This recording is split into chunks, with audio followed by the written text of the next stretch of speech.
Bu gördüğünüz kenger Karacaada bölgesine yetişir.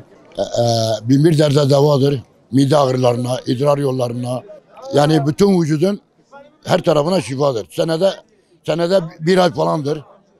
Bunun çorbası yapılır, kızartması yapılır, yumurtalısı yapılır, çorbası yapılır, her türlü şey yemeği yapılır, yiyilir. Ben kenger tek olduğum için yapmasını bilmediğim için yapmıyorum. Ama normalde her evde var ya 2-3 günde bir yapılır. Meyli yapılır yani bunun. Bazıları da haşlar yağda kızartır, yumurta kırar üzerine yerler. En kenger genelde çok var varana uca yasto. Bölge muadeze yasto. Haşere de yasto. Ağırlıklı Karacaada yani. En Karacaada.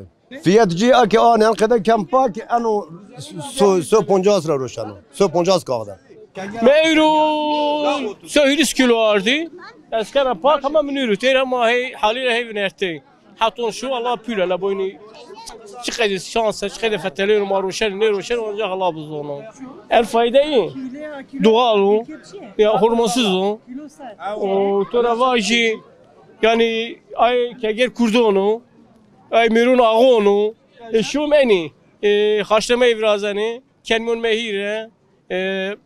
Doni kızartma kendini hakkı doni roda rımkeni torak don peron mamun tantür torakı iyi don peron o kent tişi nevrazani tişi izvaşa Kiriş otu abi.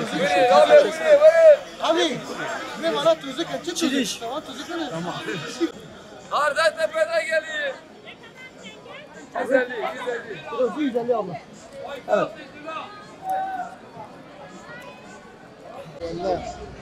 Buyurun abi buraya. Kardeştepe'de geliyor. Vay maşallah. Tezde sevde.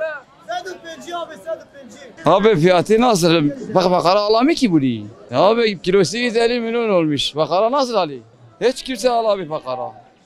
Zaten bu bakaranın işidir, o da alamıyor. Kenger her şeye faydalıdır. Mideye, her şeye. İyidir, çok güzel gidiyor. Vallahi ne kadar zaten bilmem 100 kilo almışım. Çok gitmiş az kalmış. İyidir 150 normal.